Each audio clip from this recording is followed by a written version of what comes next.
The overnight envelope was waiting outside our Milwaukee apartment before sunrise, addressed to me in block letters with no return name. Inside was a copied fire department statement claiming I had ridden beside Graham in a city vehicle on the night it appeared outside a hotel beyond his assigned area. Beneath it sat a witness confirmation carrying my name and a signature close enough to pass until I saw the final stroke of coal pulling left. Though my injured wrist had forced that stroke right for 11 years. A second page carried one sentence from Molly Keene. A county emergency training specialist Graham had mentioned only as a difficult colleague. She wrote that she had been inside the hotel with him, that he never warned her he would use me as his witness, and that she could prove both claims. Her phone number waited underneath without an apology, excuse, or request for protection. The lock turned while I stood at the kitchen counter, and Graham entered wearing his department shirt, with the badge already polished. His eyes moved from the envelope to my face before he asked, "What arrived this early?" I folded the pages and answered, "A record with the wrong name in the right place." He stopped beside the refrigerator and pressed, "Work, or something else?" I looked at the badge on his chest and told him I did not know yet. He held my gaze, measuring whether I was confused, angry, or dangerous to the story he had already submitted. I gave him nothing, because the signature had already made one decision for me. The affair explained where Graham had been, but the paper showed what he believed I would do for him. He had not merely lied about another woman or borrowed our marriage to protect his reputation. He had placed my name beneath his version of the night and trusted that I would become truthful only when truth served him. Molly Keene chose the department store food court. Somewhere neither of us could trap the other inside a conversation. She was 32, worked in emergency preparedness, and looked exhausted. Both hands stayed around her cup when she opened with, "I'm not here to ask you to forgive me." Graham had never claimed he was single. He told her our marriage had ended. But we still shared an apartment because moving would complicate work and the public image his department expected. According to him, the wedding ring stayed because married men were trusted during programs. I asked why she believed that after seeing us together at a fundraiser. Molly admitted Graham called those appearances temporary until his promotion became official. He had turned my presence beside him into proof I was helping hide a separation that never existed. I asked how she found the statement carrying my name. Molly slid her phone across the table. Graham had sent her a photograph without noticing my copied signature below. The messages behind it were worse because they were plain. Graham told her to delete the hotel reservation, then wrote I would confirm anything because I hated public attention and would never risk our life being examined. Molly watched me read it and stopped defending what she had believed. She gave me screenshots, the hotel confirmation, and her work schedule showing the trip had no county purpose. She had informed her supervisor and expected removal from fire department programs while her conduct was reviewed. I asked whether she knew Graham still came home as my husband. Molly learned the truth after a friend posted anniversary photographs when he claimed he was working overtime. I believed what was easiest, she admitted, until he used your name to protect what he did. She did not ask me to hide her identity or offer friendship. She would answer every official question and accept what followed. I left knowing Molly helped create the damage, but Graham had assigned us roles before either woman understood the story. I brought Molly's records and the copied statement to Ruth Calder, my college roommate and a Milwaukee attorney who never confused anger with evidence. She read everything, then pushed the affair aside and asked 3 questions. Did you sign this? Were you in that vehicle? And did Graham ever have permission to sign for you? My answer was no each time. Ruth opened a legal pad and made me rebuild the night in order, using only what I knew firsthand. She explained that Graham's affair would not decide the property division by itself, but a signature I never authorized could not remain inside an official record. We separate the marriage from the document, she told me. One is personal, and the other may carry consequences beyond your home. While I wrote, I saw how our marriage had been held together by my schedule bending around his. Graham asked me to trade captioning shifts for department dinners. But he never traded a shift when I prepared for my certification exam. He called my work flexible, though that flexibility kept bills paid, doors opened, and explanations ready whenever he disappeared. The last time I enrolled in a preparation course, he scheduled our vacation for the same week and said he thought we needed time together. I canceled the course, then spent that trip watching him answer messages he claimed came from the station. Molly's records now showed some of those messages came from her. Ruth watched me finish the timeline and asked, "What do you want from this?" I answered, "I want my name removed before anyone decides I helped him lie." She prepared a sworn statement confirming I had not signed the form, had not ridden in the vehicle, and had never authorized Graham to speak for me. She told me to preserve every financial record I could legally access and sign nothing new without review. I left her office with no plan to ruin Graham's career and no illusion that silence would protect mine. For the first time, my name would enter the record in my own hand. Graham noticed the change before he understood it. I stopped reminding him to pack a spare shirt, stopped checking the speech for his civic service ceremony, and stopped asking what he expected me to wear. The department planned to recognize his public safety work, and everyone around him treated it like the final step before a larger appointment. He wanted me in the front row because our marriage had become part of the picture people trusted. 2 nights before the ceremony, he brought up the vehicle report while standing at the kitchen counter. He called it a minor administrative issue and warned that someone might contact me about a trip outside the city. When I asked which night, he gave one date, paused, then corrected himself. That correction told me he was not remembering badly. He was testing how much I knew. "I'll answer whatever they ask," I told him, keeping my hands flat against the counter. Graham lowered his voice and reminded me that married people should not let outsiders turn small details into problems. I looked at him and answered, "A detail stops being small when someone else's name is under it." His face tightened, then softened so quickly I might have missed it earlier. He moved closer and talked about pressure, the ceremony, and everything we had built together.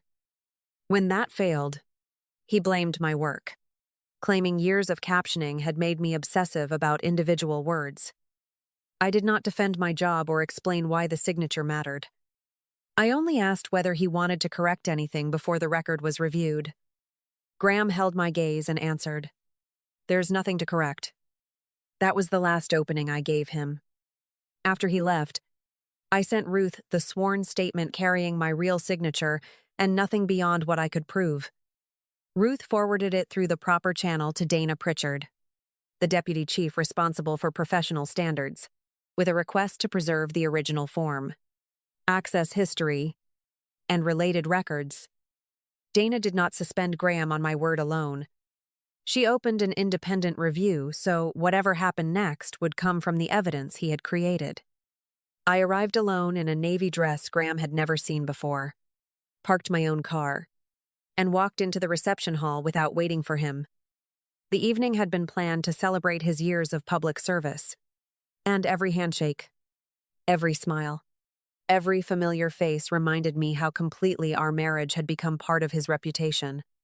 He moved easily through the crowd, greeting city officials, firefighters, and community leaders, never once noticing that I had stopped arranging the evening around him. The sworn statement bearing my real signature had already reached Dana Pritchard, and that quiet fact mattered more than anything happening beneath the lights. Graham found me near the coat room wearing the same relaxed smile that had carried him through every uncomfortable conversation of our marriage. He leaned close enough that no one else could hear and murmured, "After tonight, we need to fix whatever has been going on with you." I met his eyes and asked, "Do you remember exactly what my signature looks like?" His smile lingered for half a second too long before fading, and I knew he understood the question without asking which document I meant. Before he could answer, Dana Pritchard approached with Wesley Hartman, the union representative assigned to accompany employees during administrative matters. Dana kept her voice low and professional while explaining there was an issue requiring Graham's immediate attention before the recognition ceremony could begin. She did not accuse him of anything in front of the guests, and she did not mention Molly or the hotel. She simply informed him that he was being removed from the evening's program pending review of an official record connected to a city vehicle. Graham stared at me before looking back at Dana, then said, "This can wait until after the ceremony." Dana answered that it could not, because the review had already begun and delaying it would serve no one. Wesley rested a hand near Graham's elbow and quietly reminded him they should continue the conversation somewhere private. Graham turned toward me again, searching for the reassurance I had supplied for years, but I had already stopped rewriting difficult moments into comfortable ones. His voice dropped almost to a whisper. "You have no idea what you're doing." I answered just as quietly. I signed one document, and it was my own. For a moment, nobody moved. Then Graham unclipped the department badge from his jacket because Dana requested it until the review was completed.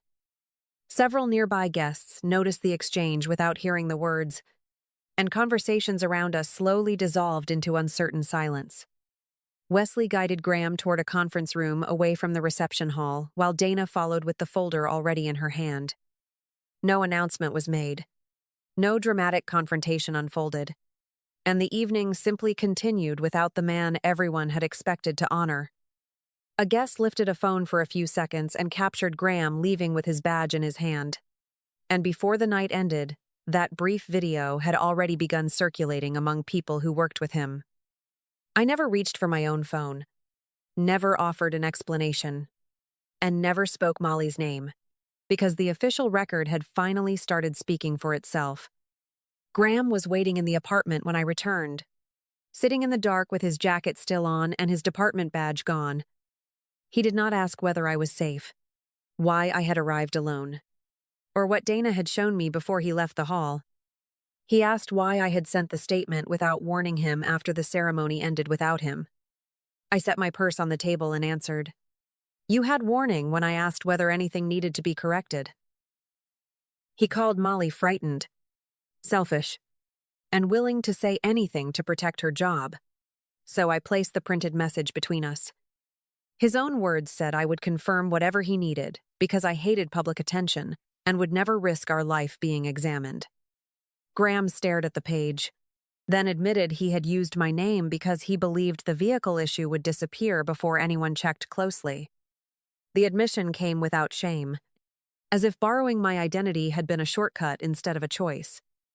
I told him Ruth Calder had filed for divorce and that every discussion about the apartment, property, or our accounts would now be documented. Graham leaned forward and said, "You are throwing away 10 years over one mistake." I pointed to the papers and answered, "One night did not write a report. Copy my signature. Invent a separation for Molly. And expect 2 women to protect the same lie." His face changed when he realized there was no private version left for him to control. Ruth kept the divorce separate from the department review, identifying marital property, our actual incomes, and the years I had adjusted my career around Graham's schedule. She warned me that any change in his employment could affect settlement discussions, so his suspension was never treated as a prize or proof that I had won. Molly was removed from joint programs while her agency reviewed her conduct, and she turned over the records she had promised. Wesley Hartman informed Graham that the union would protect his procedural rights but could not promise protection for a statement carrying a signature I had denied under oath. The review continued without me standing beside the evidence. Dana Pritchard confirmed that Graham had used the city vehicle for personal stops, but only the hotel night produced an explanation carrying my name. She limited the findings to what the records proved, refusing to turn suspicion into fact. That restraint made the document harder for Graham to dismiss as anger from a wife filing for divorce. He was removed from consideration for the appointment and taken out of the department's spokesperson role while the disciplinary process moved forward. Co-workers who trusted his voice now knew he had relied on my name when his explanation became unsafe. The ceremony video kept circulating, But people focused less on Graham surrendering his badge than on the moment I remained still. I had not chased him, argued with Dana, or begged the room to believe me. A local station requested an interview, and I declined. I had spent too many years appearing beside Graham so others could understand him through me. I would not become the supporting voice in the collapse of his reputation. The records could continue without my face attached to them. Molly sent one message saying she did not expect forgiveness and understood that telling the truth did not erase her choices. I answered that her evidence mattered. But so did months. She accepted a convenient story without checking what it cost me. She remained removed from programs while her agency completed its review. We did not become friends, and neither of us pretended honesty had made the past clean. Dana acknowledged that she had recommended Graham for advancement and ordered a review of how witness statements were verified. She required confirmation whenever an employee named a civilian in a report involving property. Her decision changed the process that had allowed my copied signature to sit unquestioned. It also made her responsible for repairing the system she had trusted. During Graham's union meeting, he argued that everyone was punishing him for the affair instead of the vehicle report. Wesley Hartman placed the witness confirmation between them and answered, "The affair explains why you were at the hotel. This signature explains why you are sitting here." Graham had built his defense on the belief that I would confirm whatever protected him. My refusal became the one statement he could no longer rewrite. The divorce ended through a court-approved settlement after Graham and I disclosed everything tied to our marriage. I received my fair share without asking to keep the apartment or tying my future to whether he remained employed. Ruth made sure every agreement was clear, and when the judge accepted it, I signed my name without anyone guiding my hand. Graham moved into a position away from the public while his employment appeal continued.